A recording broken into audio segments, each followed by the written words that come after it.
Assalamualaikum warahmatullahi wabarakatuh. Waalaikumsalam warahmatullahi wabarakatuh. Saya Yahya Muhammad Safi'i dari Universitas Pelita Bangsa, kelas Informatika TI 23C6. Di sini saya akan mewawancarai salah satu ustadz, yaitu Ustadz Fatoni. Mungkin Ustadz Fatoni bisa memperkenalkan diri dari mana atau sebagai apa beliau. Ya, saya di sini asli saya dari Jawa Timur, ya, Kabupaten Bojonegoro, Jawa Timur. Di sini saya akan menanyakan tentang tema haji dan umroh, yaitu di mana tujuan wawancara ini yaitu untuk mengetahui perbedaan antara haji dan umroh dan rukun haji dan umroh serta persiapan yang harus dilakukan sebelum berangkat haji. Ya, kami persilakan kepada Ustadz Fatoni.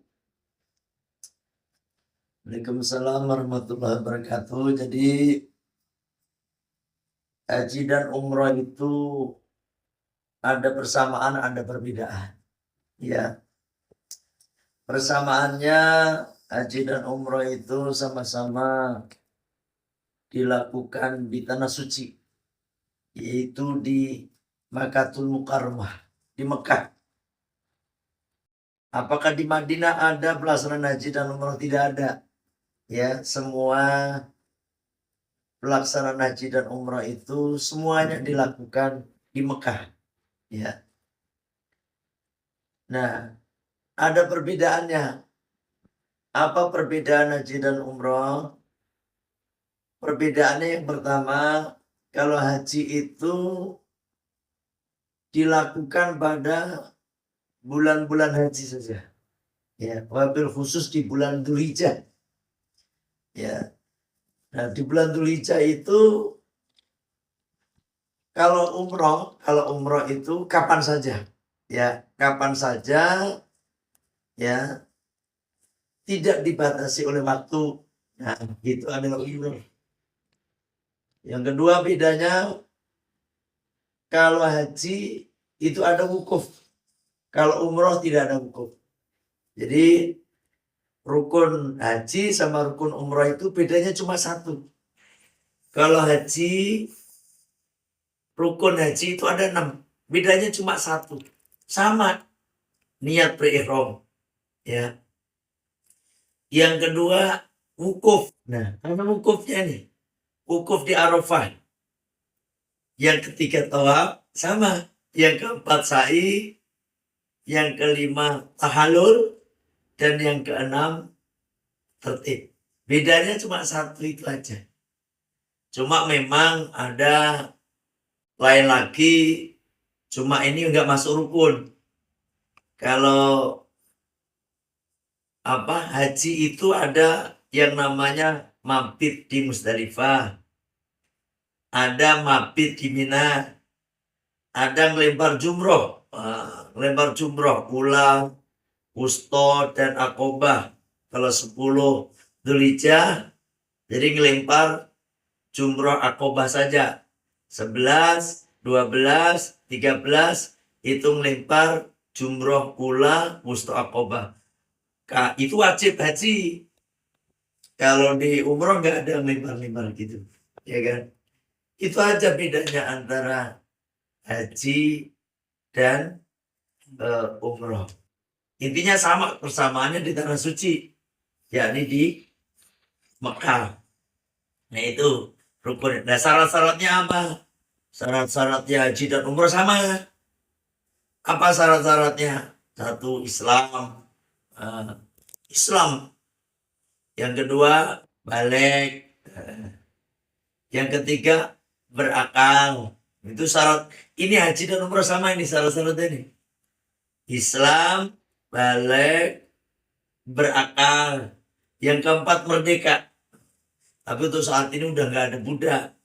Nah, saya merdeka semua. Yang kelima, syarat haji dan umroh itu, atau syarat wajib haji itu mampu. Mampu. Kalau nggak mampu ya nggak. Beda dengan rukun yang lain. Seperti sholat, zakat, ya kan? Puasa, itu kan nggak ada mampunya. Kecuali zakat. Kalau zakat kan memang ada istilahnya mencapai nisab dan mencapai haulnya wajib bayar zakat. Nah gitu. Jadi intinya adalah haji itu adalah satu rukun yang memang tidak semuanya orang bisa melakukan. Hanya orang-orang tertentu saja yang bisa melakukannya, yaitu mampu. Ada orang mampu, tetapi ada juga yang gak bisa ke sana kalau haji. Kenapa? Karena sekarang nunggunya lama. Di Bekasi sini nunggu sampai 20 sampai 30 tahun di Bekasi sini. Kalau di Sulawesi sana bahkan ada lebih lama lagi. Sampai 50 tahunan baru bisa berangkat haji. Nah, makanya orang saat ini orang-orang itu pada ngejar umroh karena haji begitu lama nunggunya. Tapi masih bisa bersyukur. Kenapa? Di Indonesia ini termasuk waiting listnya termasuk cepat. Kalau di Malaysia itu nunggu untuk melaksanakan ibadah haji itu 149 tahun. Sampai bisa lihat di Google daftar tunggu haji negara Malaysia. Apa ke Malaysia Maharaja ya, kerajaan. Itu bisa lihat 149. Nah, gitu lama. Nah, terus yang kedua apa lagi yang ditanyakan?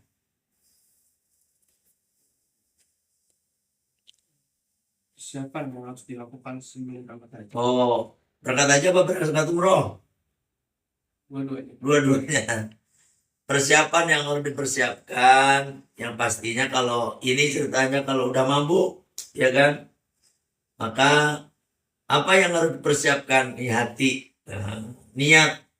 Ketika orang mau berangkat haji, harus punya niat yang tulus, ikhlas karena Allah.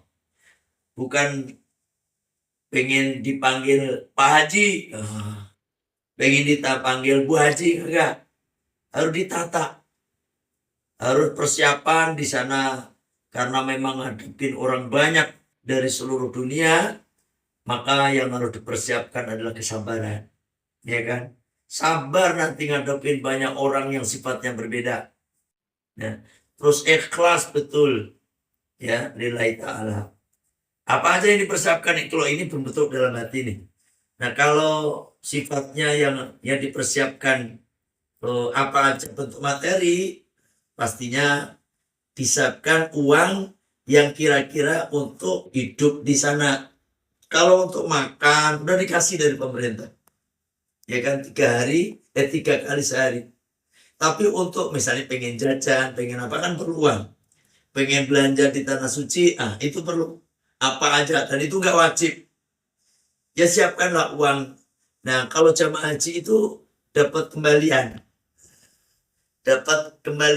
Berapa? 1.500 rial. Kalau dirupiahkan kurang lebih 6 juta. Nah, itu untuk bekal di sana. Jadi insya Allah cukup itu mah. Ya cukup. Yang kedua perlu dipersiapkan apalagi kayak macam pakaian.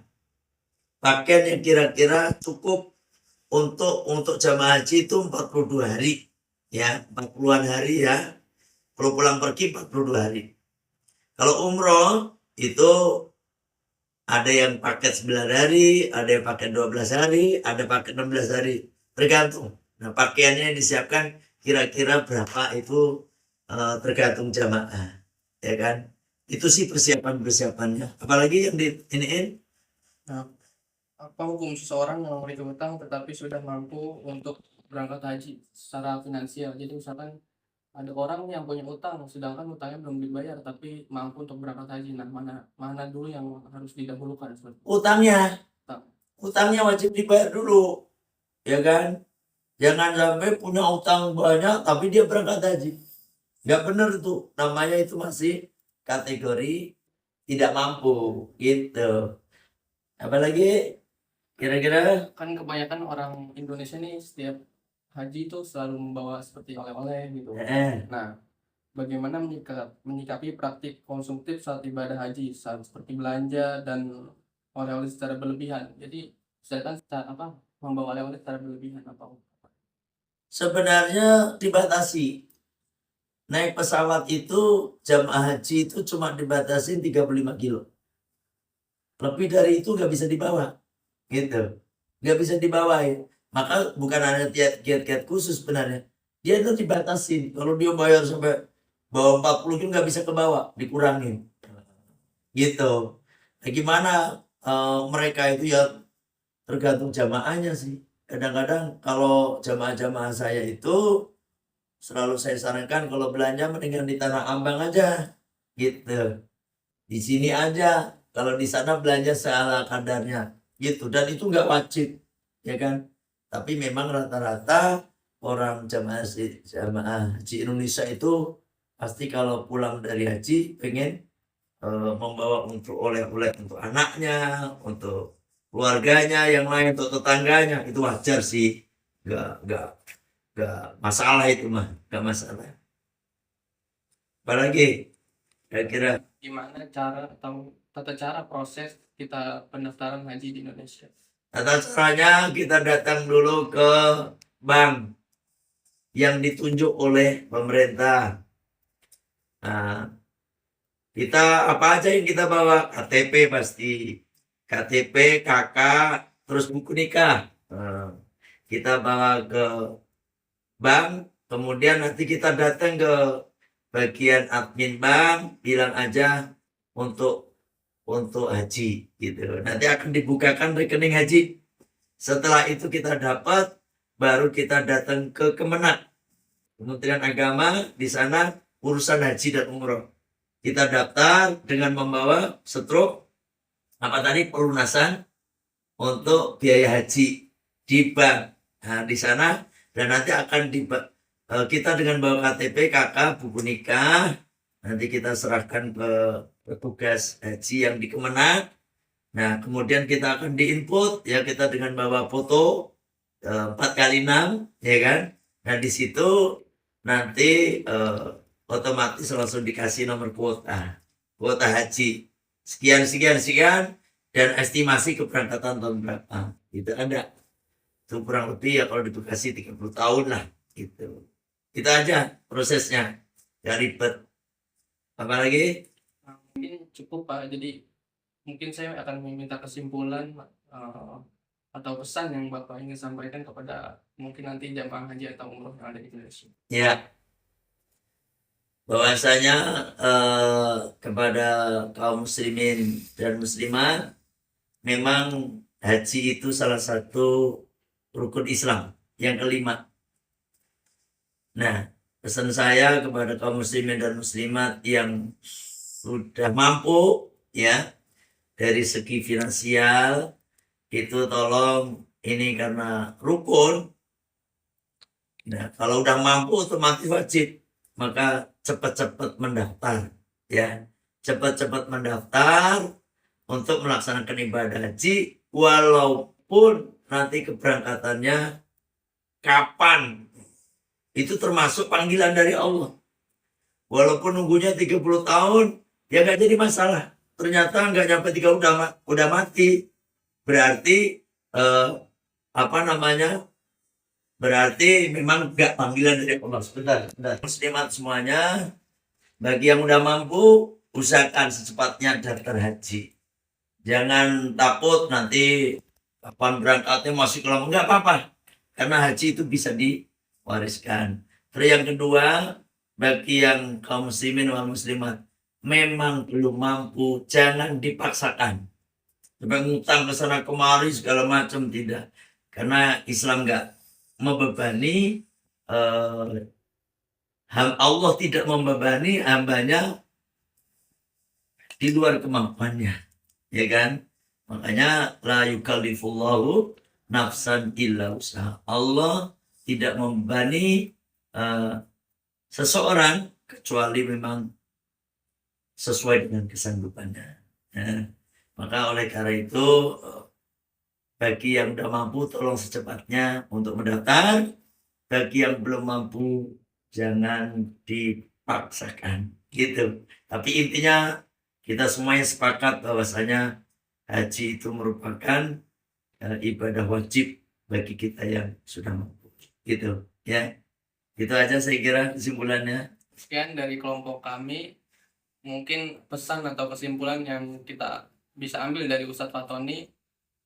Semoga jamaah haji Indonesia bisa berkah selalu. Sekian dari kelompok kami. Wassalamualaikum warahmatullahi wabarakatuh.